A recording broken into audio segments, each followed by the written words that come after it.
அனைவருக்கும் வணக்கம். வாழ்க வளமுடன். நான் உங்கள் பாலசுப்ரமணி. நம்ம இன்னைக்கு பார்க்குற தலைப்பு என்ன அப்படின்னு பார்த்தோம்னா சதுஷ்பாத கர்ணம். சதுஷ்பாத கர்ணத்தை பற்றி பார்ப்போம். இதனுடைய தெய்வம் குரு பகவான், பைரவர். இந்த தெய்வங்களை வழிபடணும். விலங்கு அப்படின்னு எடுத்துட்டோம்னா நாய். இதனுடைய ஸ்தலம் குத்தாலத்தில் சேத்ரா பாலபுரம் அப்படிங்கிற ஊரில் இருக்குது. சரிங்க, இப்போ நீங்கள் சதுஷ்பாத கர்ணத்தில் பிறந்திருக்கிறீங்க அப்படின்னா குரு பகவான் வழிபாடும் பைரவ வழிபாடு செய்யுங்க. நாய்களுக்கு உணவளியுங்க.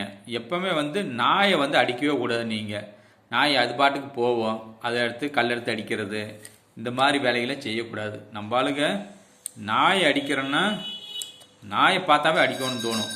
அந்த மாதிரி ஒரு சிலர் இருப்பாங்க. நீங்கள் நாய்க்கு உணவளிங்க. ஒன்று உங்கள் வீட்டில் நாய் நல்லபடியாக வளர்த்தி வச்சுருங்க.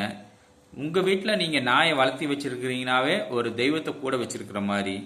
அல்லது அப்படி உங்கள் வீட்டில் நாய் வளர்க்க முடியலையா, மற்றவங்க வளர்க்குறாங்கன்னா அந்த நாய்க்கு உணவளியுங்க. இல்லை தெருவில் போகிற நாய், ஏதோ பசிக்கு அலையிற நாய்க்கு ஏதோ ஒன்றுக்கு உணவளிவிங்க. அதுவே நீங்கள் ஒரு தெய்வத்துக்கு உணவளித்தது மாதிரி சமமாக எடுத்துக்கலாம்.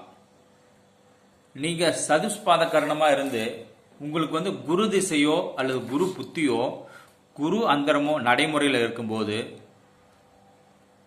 நீங்கள் இந்த வழிபாடுகளை செய்யும்போது இன்னும் மிகச்சிறப்பான பலன்கள் கிடைக்கும்.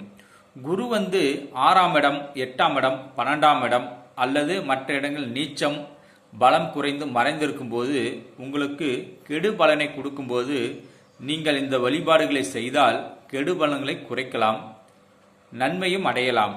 இந்த வழிபாடுகளை தொடர்ந்து செஞ்சு வந்தார். குரு பகவான் பைரவர் வழிபாடு செய்யுங்க. குத்தாலம் அருகில் உள்ள சேத்திரபாலபுரம் சென்று வழிபாடு செய்யலாம். நாய்க்கு உணவளியுங்க.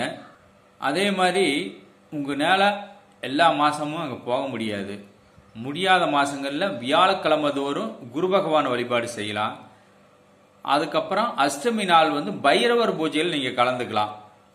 பைரவர் வழிபாடு செய்யும் போதும் இதோட பலன்களை குறைக்கலாம். அதாவது நம்ம லோக்கல் வியாழக்கிழமை இல்லை அஷ்டமி பைரவர் வழிபாடு நம்ம அருகில் உள்ள கோயிலில் செய்கிறது ரெகுலராக செஞ்சுக்குங்க. சதுஷ்பாத கர்ணம் வர அன்னைக்கு இங்கே குத்தாலத்தில் அருகில் உள்ள சேத்ராபுரத்துக்கு போயிட்டு வாங்க. சேத்திர பாலபுரம் இந்த கோயிலுக்கு போயிட்டு வாங்க. சதுஷ்பாத கர்ணம் வர்ற அன்னைக்கு மற்ற நாட்களில் இதை செஞ்சுக்கிட்டு வாங்க. உங்களுடைய கஷ்டங்கள் குறையும். இதை தொடர்ந்துட்டு செஞ்சுக்கிட்டே வாங்க. கட்டாயம் உங்கள் வாழ்வில் கட்டாய மாற்றம் ஏற்படும். சும்மா ஒரு தடவை போயிட்டு எங்கெங்கே நீங்கள் சொன்னீங்க நாங்களும் போயிட்டு என்னத்தை சொல்கிறேன் அப்படிங்கிற மாதிரி சொல்லாதீங்க. தொடர்ந்து போய் கொண்டு வாங்க. போக முடியாதப்போ நம்ம அருகில் உள்ள குரு பகவானையும் பைரவும் வழிபடுங்கள். நாய்க்கு உணவளியுங்கள். உங்களால் முடிந்த உதவிகளை செய்யுங்கள். பொதுவாகவே நீங்கள் உதவி செய்யலாம். நாய்களுக்கு என்னென்ன தேவையோ, அதாவது பல நாய் சோறு இல்லாமல் தெரியுது, அதுக்குள்ள உதவி செய்யுங்க. கட்டாயம் உங்களுடைய வாழ்க்கையில் மாற்றம் ஏற்படும். இதை செய்து பாருங்கள். தொடர்ந்து செய்து பாருங்கள். கட்டாயம் மாற்றம் ஏற்படும். ரொம்ப கஷ்டத்தை தவிக்கிறீங்க அப்படின்னா கஷ்டம் குறைஞ்சாவே போதுமே, அதே நமக்கு நன்மைன்னு தானே எடுத்துக்கணும்.